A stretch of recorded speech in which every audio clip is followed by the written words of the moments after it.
Pardon my unkept appearance this morning, but we're heading out into the orchard to hive 2 brand new nucs that we picked up Saturday morning. We had some bad luck with some of our hives, so we're replacing them with some fresh Italian bees this year.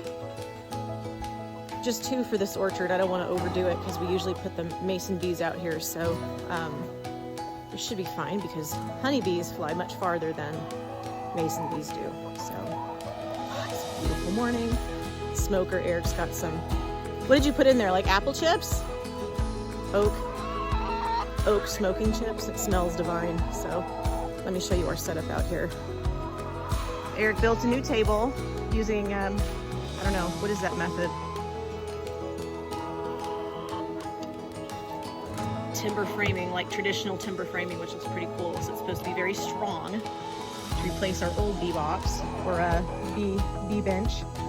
So here are the nucs.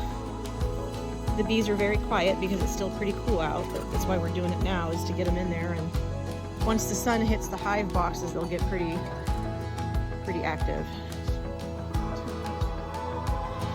So here's their sugar water. This is what we feed them in the spring when there's not a lot, well, there's much of nothing.